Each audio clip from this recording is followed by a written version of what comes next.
Hello, hi everyone. My name is Renato Ito. I'm the product director of Bitso Business, and I'm gonna be your host today on this podcast of Bitso Business. We have a very interesting topic to discuss about remittances today and how we can use stablecoins to empower this flow. And we have a very special guest today. So we have Bernardo here. Bernardo, please. Hi, Renato. Thank you for inviting me today to the podcast. Excited to have this conversation with you and with Gabriele. Thanks. Can you tell us a little bit about your background, where you come from, the company you're representing? Of course. My story is that I was born and raised in Guadalajara, Mexico. And then I had the opportunity to migrate to the US when I was finishing college to start a traditional career in consulting, then worked in technology in San Francisco for a few years. But as an immigrant in the US, I faced the challenges of first bringing my pesos to the US so I could start a life there. And then afterwards, when I was actually getting an income there, to bring my dollars into pesos back to Mexico for whatever I needed or supporting family. So that led me to see the struggles of sending money abroad. It was complicated, it was non-transparent, it was expensive, and I always thought there was a very interesting opportunity there. And lucky for me, I met Manuel, my co-founder, and him and I had this shared vision and passion for fixing it. He's from Venezuela, which has very different but very complicated flows as well. So that's really what led us to build Felix Pago, to make it easier for Latinos in the US like ourselves to send money back to their families.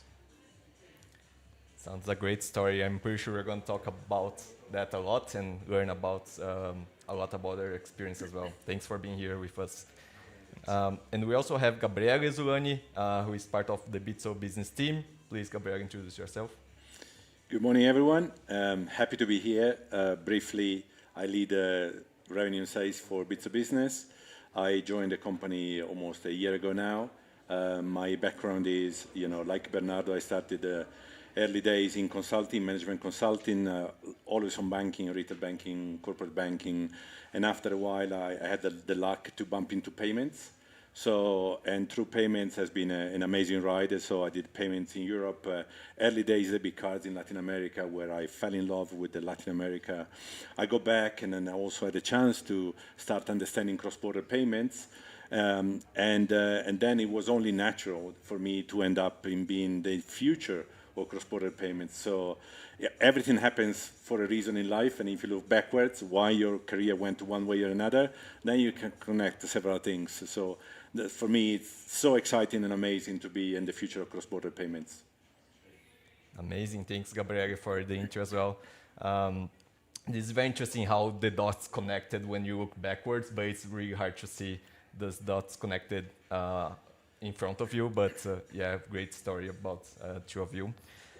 So to start, I would like to discuss a little bit about the current landscape of global remittances. So how do you see, of course, Bernardo, you are very involved in this flow, especially thinking about the remittance from the US to Mexico and also to other countries in Latin America, as you mentioned. So how do you see the remittance, the global remittance landscape evolving, main challenge, and how do you see us moving forward from where we are right now? Yeah, thanks for that loaded question. And happy to share a little bit of my perspective on global remittances. Well, I guess to put a little context on why we got so excited about doing what we do in the early days is that my co-founder and I, we were sitting in a classroom and we saw this chart that essentially showed remittances flows to emerging markets globally, and then it also showed foreign direct investment globally.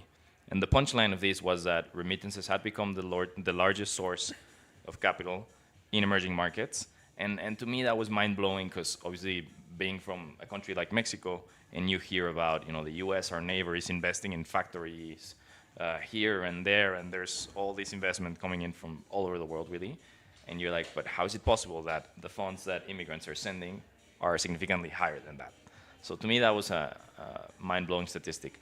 Now, also to put it into context, back then, remittances from the US to Latin America alone were about $90 billion a year, of which Mexico represented 36 billion, so a little bit more than a third. Now, fast forward to today, only 5 years later, now remittances to Latin America are almost double that. It's like $150 billion. Yeah. And then Mexico, it's 60 billion. So it's unbelievable that a market like this is growing at that pace.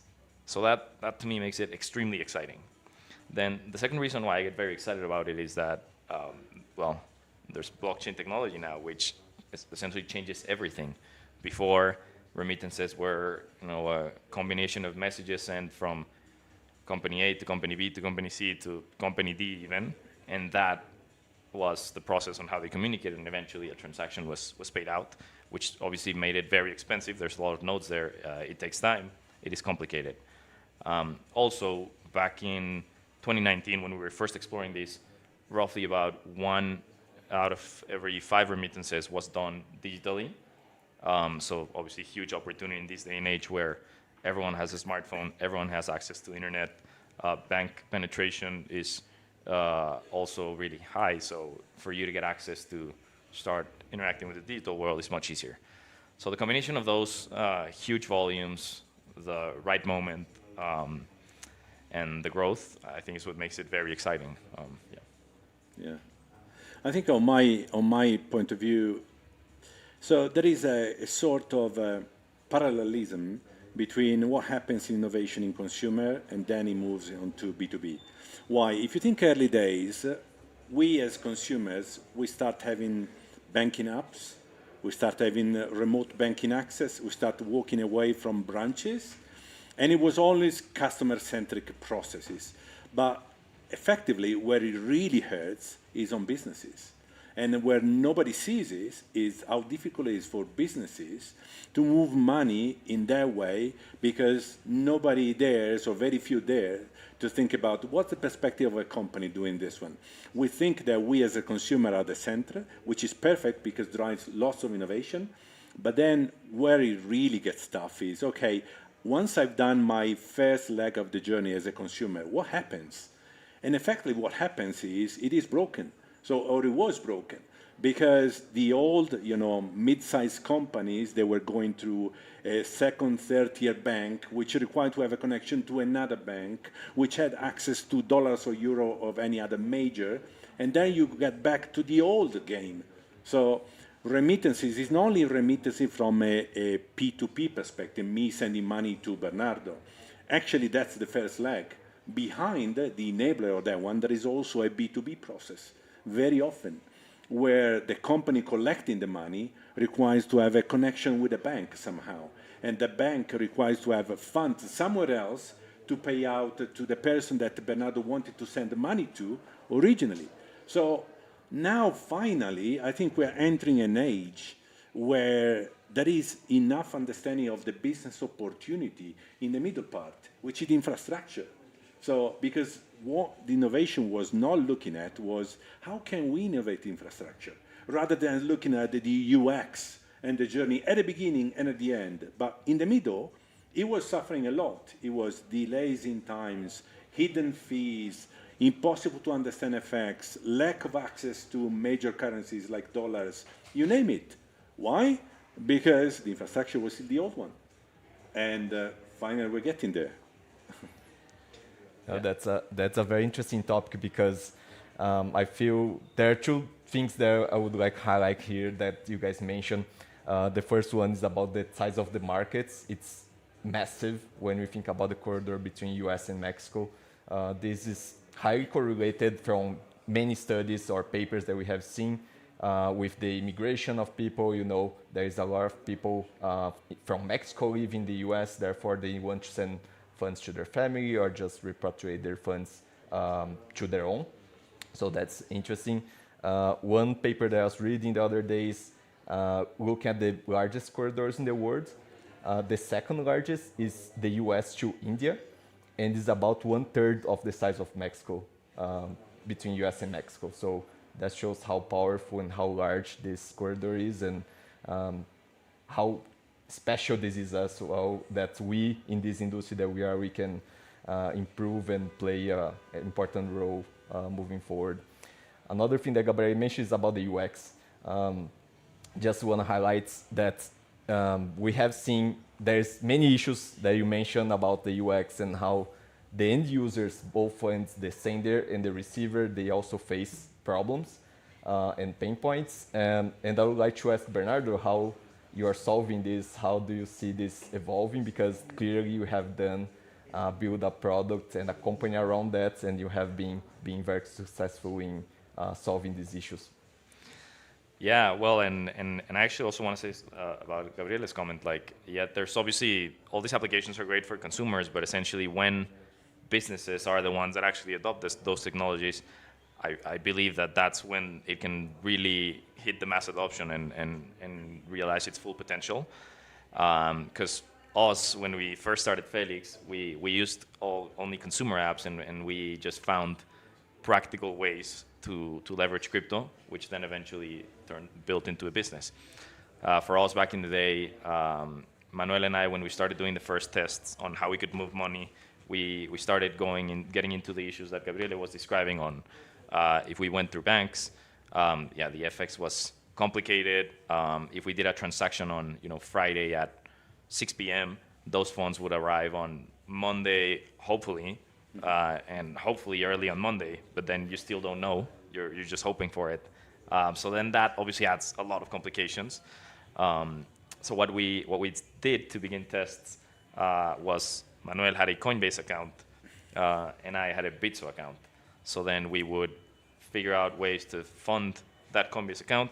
He would buy some crypto, either XRP or BTC or ETH back then, and then he would send that to my Bitso account, and I would sell it for local pesos and then to facilitate the last mile transactions. So then we realized, like, wow, this is great, and it's much better than we'll ever get access to with banks. Or even if we keep on the traditional path, it's going to take us years and hundreds of millions of dollars before we can even get access to the best deals, the best infrastructure, and we're not. So for us, it was a no-brainer to start developing Felix around Rails on crypto.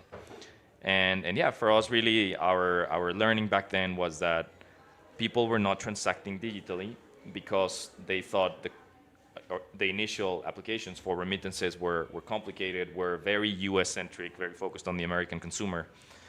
And they also thought, there was this component of, I'm not sure if my money's going to get there, it's uncertain.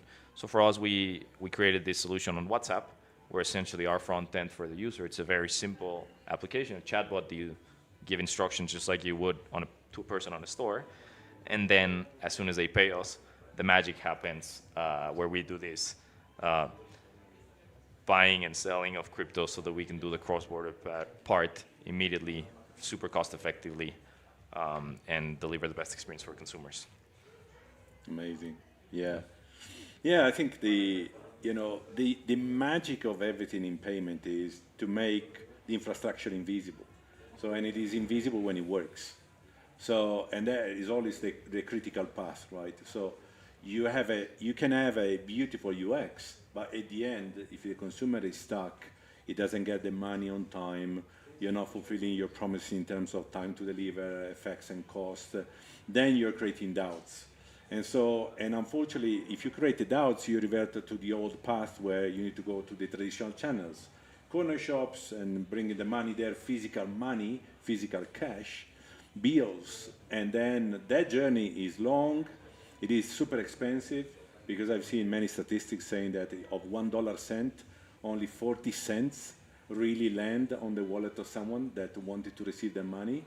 And that's natural if you need to do 3, 5, 6, 7 jumps across multiple banks and across different fees and across different steps that requires intervention. So the question was, how can you minimize that one? And how can you make it really transparent? Because your promise is, I will deliver by X time, and I will deliver with this cost, nothing else on top. So those that are winning the space, and clearly Felix are very clear on that one, is when you will get the money and how much will it cost. And it's how simple it is to onboard you and to give you access to the raise. You don't need to be any expert of what happening in the infrastructure behind. Actually, you should barely know what is happening in infrastructure because it's not your business. It's like, when you go to businesses, any shop that has, a physical or online shop, they don't care about, how to move money. They care about moving their business, which is selling more and be efficient in doing that one. If you give them an infrastructure that is effective and efficient and safe, they're super happy, but they don't want to be the expert of the infrastructure. It's the same for people moving money. So don't expect to teach them, but give them the proof that you're solid and that you're reputable and that you can deliver. And then they will be fine. So this is not a journey on the global education of the beauty of what stablecoins can do, and I'm sure we'll talk about stablecoin in a moment. Mm-hmm. It is, can I offer you something that is really sticking to the promise? Yeah, fully agree.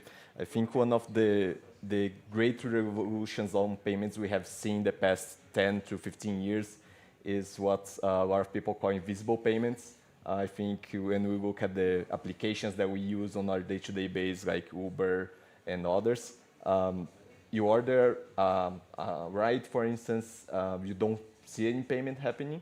You get in the car, you get from point A to B, you drop from the car, you don't make any payment, but it's paid. Right? Amazon has been evolving as well in the shops, in the physical shops as well. They did a great revolution with the one-click payment. So this is the path to go. I think more and more the users are wanting to have these invisible payments and the less friction as possible for them to complete a payment. Nobody really wants to carry cash and this kind of physical methods anymore. But I would like to touch on this point because Gabriel mentioned how costly it is to actually do remittances with cash. And in the recent reports, we have seen roughly 50% of all the remittance being received in cash still in Latin America. Why do you guys think this is still the case? Why do you think this hasn't evolved so yet to digital payments? As you mentioned, everyone has a phone nowadays and internet. So what's your take on that, Bernardo? Yeah, that's a good question. Well, I think obviously Latin America I think it's a complicated beast because the use of cash obviously is still very, very prevalent. And there's many reasons. I mostly think about two. One is the informal system, informal business that goes on where people like to stay under the radar. And in the past, decades ago, there's been events where people have issues with their banks, and so there's that lack of trust. So that pushes for an informal economy, and cash is still king in Latin America. So that's one factor.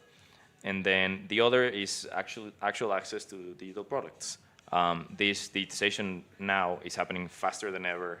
Adoption of digital banks, digital bank accounts and all that, it's happening right now, but it's still going to take a while. It's still going to take a while to break those taboos, break those barriers from what's happened in the past and people using cash. So I think it's still going to take a little bit longer for cash to really go away, or I don't even know if it's ever going to go away, but hopefully we can still do our fair share to push for that digitization to continue to bring the costs down and add the simplicity for users. Yeah, I think there are several factors at play which are very, very difficult to remove and take time. For giving you a bit of perspective, when I moved to Latam, although I was living in Miami, but we consider Miami the capital, northern capital of Latam, for good reasons, I think. Yep. So when I moved to Miami in 2011, even debit cards were not existing outside of usage for ATM transactions. So debit card was unheard of and unknown of as point-of-sale payment method. Forget about e-commerce, okay? So nobody was using a debit card at point-of-sales. Now, 10 years forward, 13 years, we're talking about people moving money through WhatsApp. So it's a massive revolution in a very short time span. And what entails is not only, sometimes we confuse access to digital, meaning a phone, as the ability to do money through phones. There are two very different things. One is digital access, and the other one is being digitally aware and confident. So money is one of those things where really worries us a lot, because you always have the question in your mind, what if something goes wrong? What if I lose my money? And that's why the traditional banking proposition in emerging economies like ours in Latam are sticky, because there is the reputation and the trust and the backing of governments behind my money safe. So convincing people to say, you know what, there is modern technology, that's one step, and it's a massive one. However, changing habits requires time, requires confidence, requires early adopters, which then create really a move. And it applies both on consumer as well as companies, because we talk to companies all the time. Guess what? Similar to consumers, even companies are kind of afraid. They suffer a lot. They have bad conditions, sometimes even bad relationship with financial institutions. However, they're resistant to move and innovate. Even when solutions are available, it's hard. Why? Because it's money. So what if something goes wrong? What happens to my treasury? Where is my money going? What is my accountant going to say if something goes wrong? So these are valid and legitimate questions that you need to answer before saying, oh, we have the technology. Yes, we do. We do have technology. But we still need to educate and help new adopters to say, you know what? It is comparable, and it is competitive, and actually it is superior. Great. No, amazing to hear from you guys.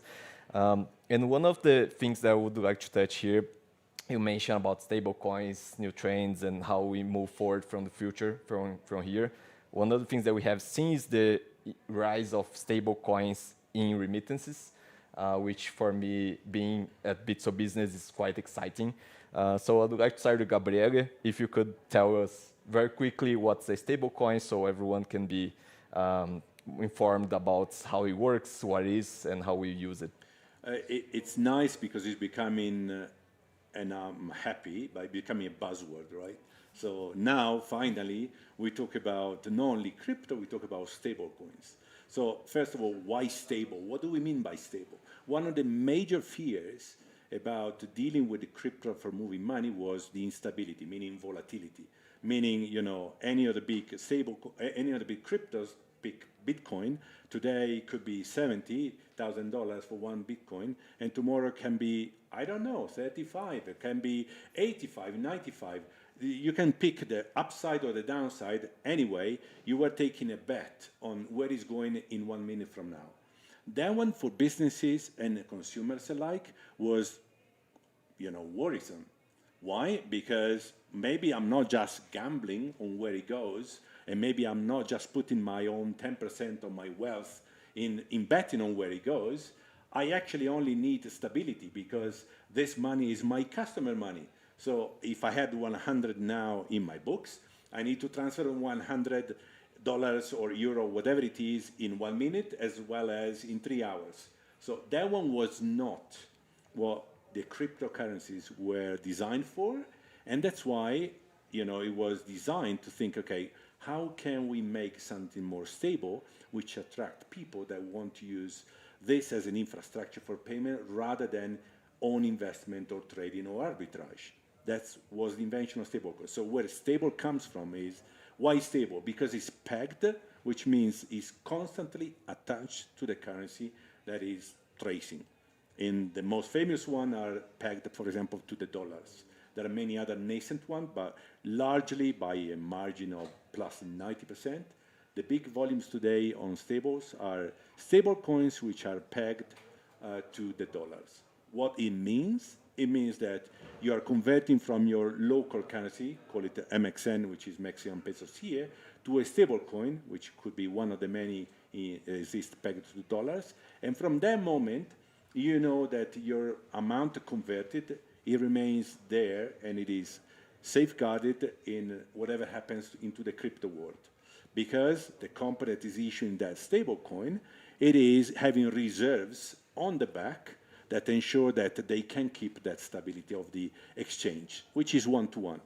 And if it is dollar, you change it now, And if you keep the balance, it continues to be exactly the same value of the balance. That's a huge barrier removed, which was the mindset of, no, I cannot afford it because I don't know where it goes tomorrow. And I'm not trading here with my own money. So I'm running a business. So stablecoins were designed for that one. So why now is becoming so powerful?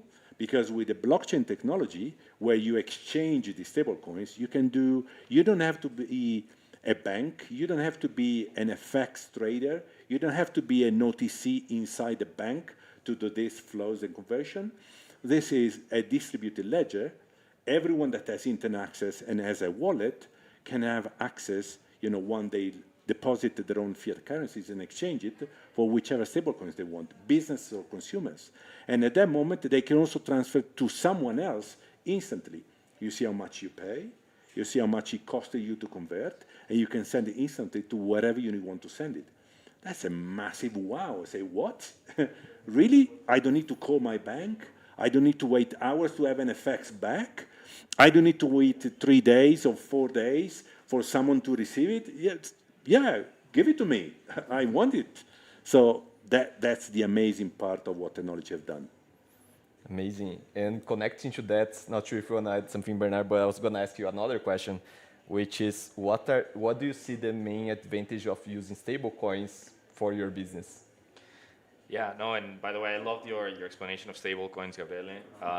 To me, they are the application of blockchain that is actually going to unlock that mass adoption, because Bitcoin is great, it's fun, you do those investments, you take the risk, but it's really hard for that to do that. I hardly imagine a world in which we all trade everything globally in Bitcoin, because then you're, I don't know, paying for a Starbucks and you're paying 0.0000, I don't know how many zeros, and that makes it very complicated, and you can't be speculating on 100% of your money or whatever you have. So stablecoins it's just so elegant because it takes the best of both worlds.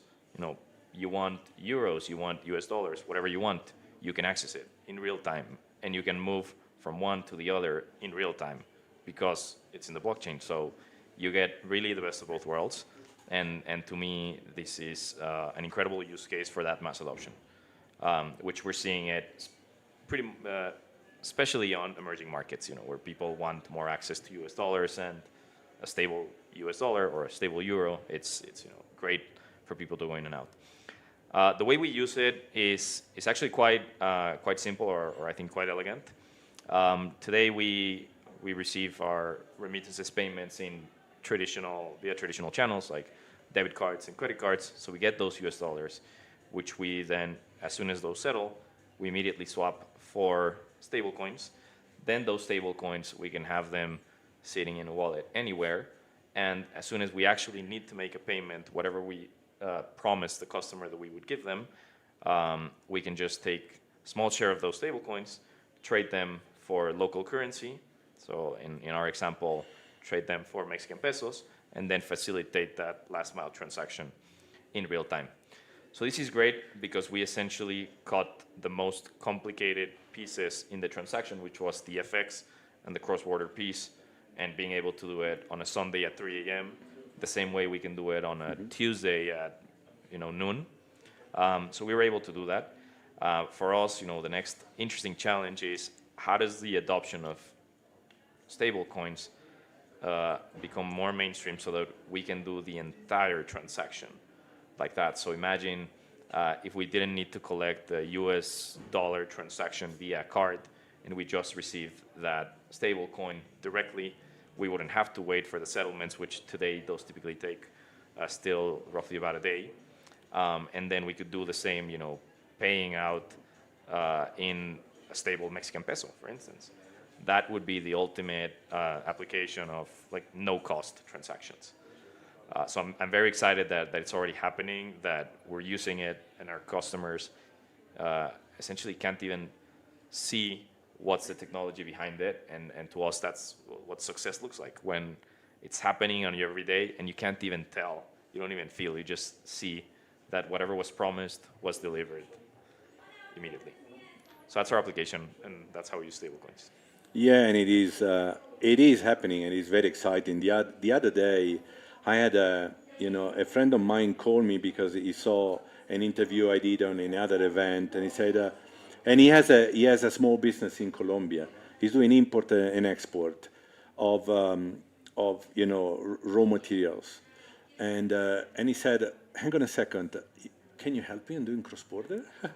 So, because I didn't know I could do it outside of banks. So, can you explain to me the way it works? So, you see, the education I was talking about at the beginning, it is happening.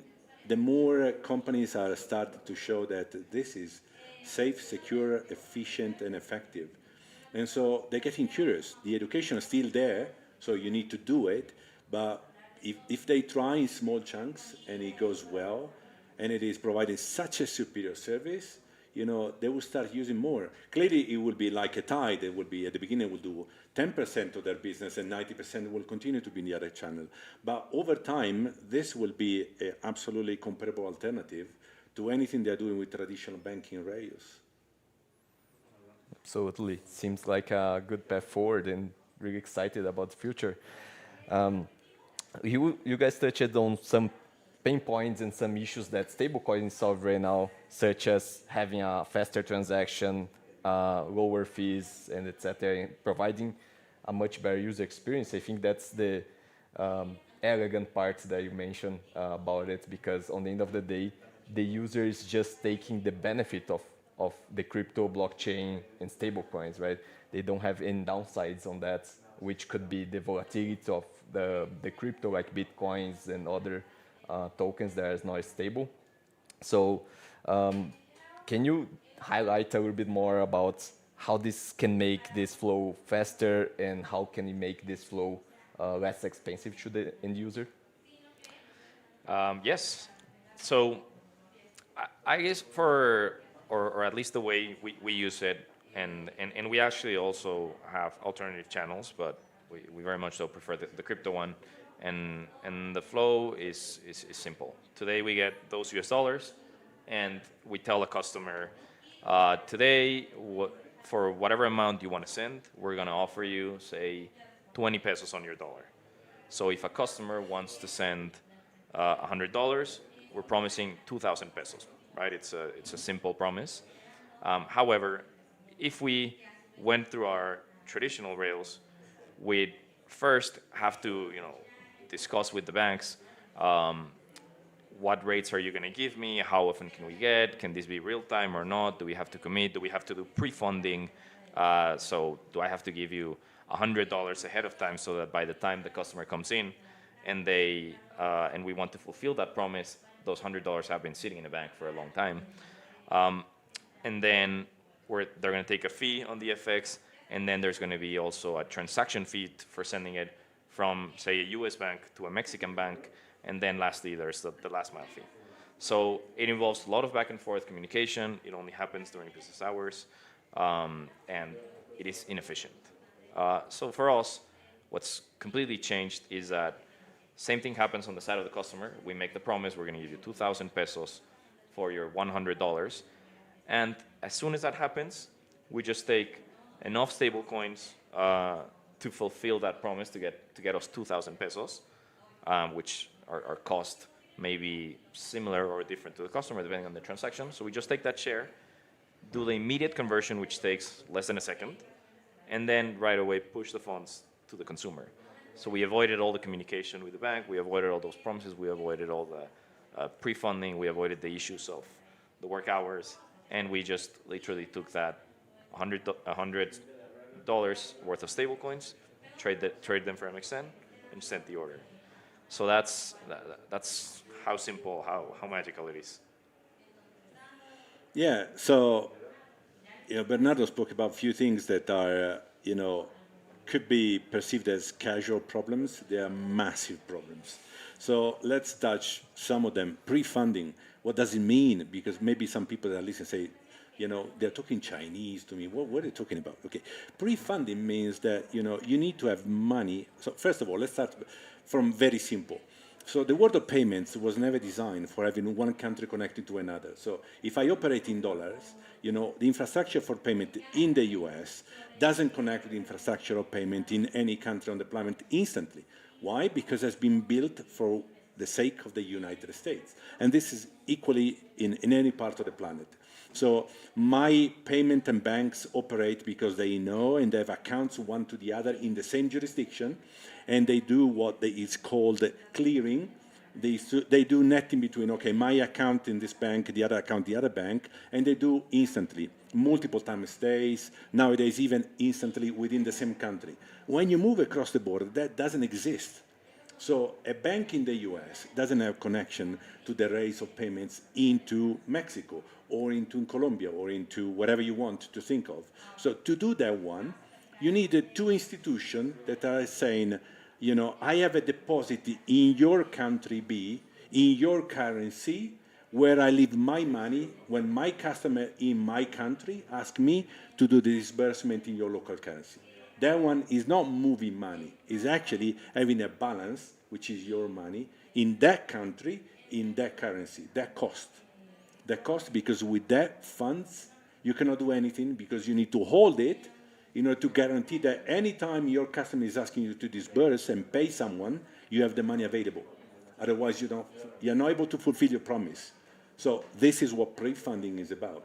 Is you as a business maintaining, or as a bank, for what it matters, maintaining a balance in multiple currencies in multiple places around the planet. We disrupt that. Why?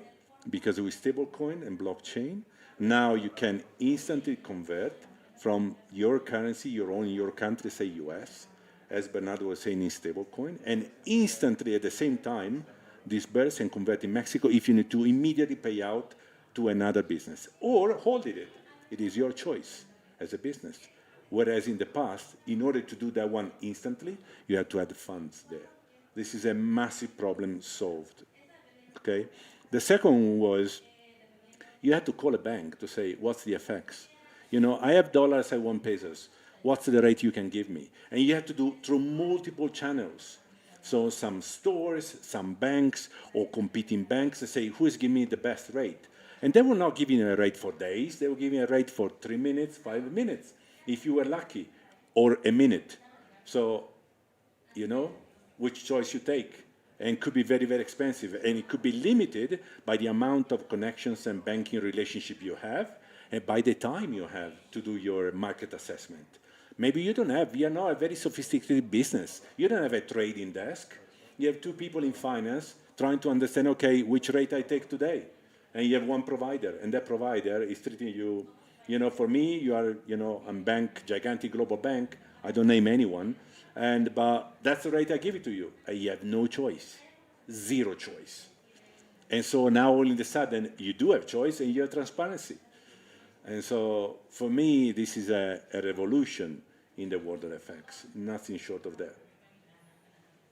Amazing. No, that was very clear explanation. I think that was pretty good that you explained what prefunding means, because I'm pretty sure a lot of people were asking about it and trying to understand how painful that was for the companies that are operating and have these multiple accounts that need to do FX. Yeah, and with that money, Bernardo, rather than letting it sit in the account in Mexico, he can invest it, even in treasury bond or in money market, which gives him a yield, which means that money is giving, some profit. He cannot do it because he needs to sit there just to fulfill the need of the customer in the traditional model. Now he can. Exactly. Just one last thing that I want to highlight about the benefit of stablecoins. I think we spoke a little bit about it already, but I think for me, one of the greatest things about stablecoins is also that you are available 24/7, any time of the year, any time of the day as well, during weekends and so on. Especially when we think about remittances, we know that people nowadays, especially with the smartphone and this revolution, everything you have in hand, right, at the time that you want. So nobody wants to have the experience that you mentioned in the beginning, that you send the funds, the money on Friday, and you hope to get on Monday. The weekend has passed. That's usually probably when you wanted to have the money with you so you can use it and do your stuff. So being able to do this in almost pretty much real time at any time of the day. So if you have an emergency with someone, relative or friend, and they need to get some money Friday or Saturday evening, you can send immediately in a blink of an eye. So I think that's brilliant as well. Yeah, totally. And we actually see it a lot on our consumers. Our customers sometimes come to us and want to send money at 2 a.m. because, I don't know, there's an emergency. Some family member had to go to the hospital for whatever reason, and then they need the funds and they need to prove right away because the hospital will not let you in if you don't do that upfront payment, and they wouldn't want to accept the patient or whatever. Emergencies happen. But the financial system decided that we operate from 9 to 5. And what should all of us just like sit on our couches in our house and hope that nothing happens between 5 and 9 a.m. the next day? And no, that immediacy is just incredible. Yeah, fully agree. All right, we're heading down to the final block of our podcast here. Gabriel, I would like you to highlight what Bitso Business has a solution to solve those problems, and how we help companies like Felix Pago. Yeah, absolutely. And I think we touched upon something around the last mile, right, early on in our conversation. So I think that what is relevant is not only providing infrastructure for doing an exchange, so the FX conversion that we mentioned, is also a key winning part is, can you deliver the money where it is needed, meaning in the local market? That is more difficult. Why? Because to do that one, you're getting into domestic legislation. You need to have domestic entities, meaning companies register, complying with the local law and being up to speed with the local law. And to do that one, which is clearly a fundamental part of touching money in any jurisdiction, to do that one, you need to build a significant infrastructure for you as a company. So the part of the FX, it is not, by any means, is not mainstream, it has not reached that level yet, but somehow, more and more companies are looking into it and are thinking, what's their own flavor, how can they build it? Where it's getting really complicated, and where you need to build your own case is, okay, where is my local footprint? Where I want to be present? That one is fundamental because that's a key part of the success of your value proposition. So that's exactly what we offer to our customers in Bitso Business. We not only offer the FX component, which is effective and efficient and very, very quick, I would say. We also offer them the ability to do pay-in and pay-out domestically. They either need to collect money in the domestic markets without having their own company in the local markets, or they need to disburse because they have businesses they need to pay to. That's why they move money in the first place, cross borders. But they need someone that is helping them to disburse this money into the domestic payment race. So you can do this one to another partner. So how long is your value chain? The more partner you need to integrate to, the more broken is your communication when something goes wrong. When it goes nicely, jolly day, that's fine. But when you have some problems, and in payments you always have problems because hiccups happens. That's the nature for manual keying or normal movement of money that have problems, raising flags, you name it. Anything can happen. And so if you have fewer partners, or ideally one partner that can really help you up to the last mile, that famous last mile, which means the payment gets into the domestic payment network and is delivered to the bank account you want to arrive, that's what we can offer. And that's why that partnership works really well, because we can assist you as a customer of Bitso Business up to the last moment when the payment gets confirmed into domestic payment rates. And that's a peace of mind. Because it's not me, I've done my FX, good luck. Now talk to your domestic bank partners to see what happens to the payment. I cannot help you, I have no clue. Well, we can. So we in Latam have built and we continue to develop this network in the domestic payments where we talk, educate the regulators, evolve this legislation. We are part of that ecosystem to help our customers to have a reliable partner on the ground. without them being the expert in any of the market where we operate. They don't have to be. That's why we exist. And so I think it's the best of the two worlds. Thanks a lot, Gabriele. Very clear. And Bernardo, I would love to hear from you, your experience working with Bitso Business and how has been this journey with us. Yes, happy to share about that. Well, as I mentioned early on our story on how we started moving the money on behalf of our customers in the early days, it was really us doing all the processes manually with a wallet on one side, a wallet on Bitso, and we just started testing and started working really well. But obviously, that's not scalable, right? Manually doing trades and being that small service desk, like the one you explained on a small business. So we always saw that this had a ton of potential to do it at super large scale, and so working with Bitso has been amazing because we do a series of things with Bitso. On one end, we use the APIs to then get access to the exchange and be able to trade in real time, get access to that, bring our stablecoins, get access to liquidity locally at incredible rates, and then that added value of you guys having the local footprint, so that allows us to do the payments in Mexico. It allows us to do the payments in Mexico, and now that we're looking to expand to other countries, we can also do that with you as a partner. So that for us is very exciting, and it definitely makes our lives significantly easier. So, yeah. Amazing to hear. Thanks a lot for that. Do you have any questions? No. Okay, so let's move to closing the podcast. I think we had a great conversation about remittances in general, touch base about stablecoins and how that can be helpful to customers, both B2B but also the retail side, mainly focusing on the benefits that they see from this flow with stablecoins. I just want to pass the mic again to you guys for closing remarks. Bernardo, let's start with you.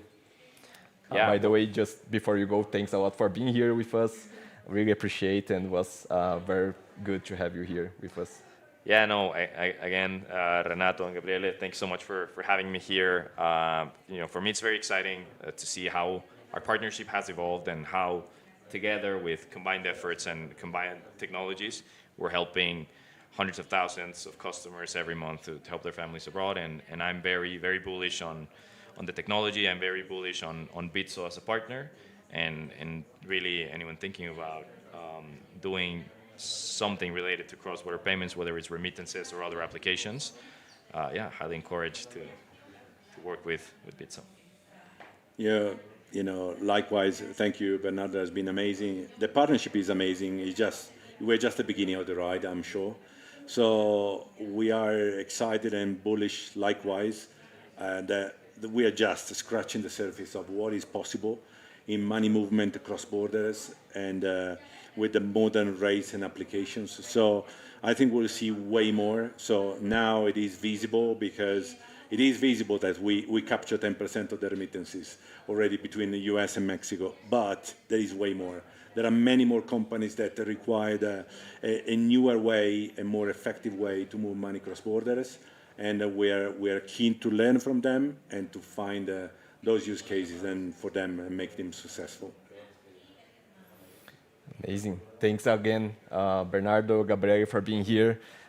Thanks everyone for listening to this podcast. We are closing today and hope you had a great time listening to our talks here.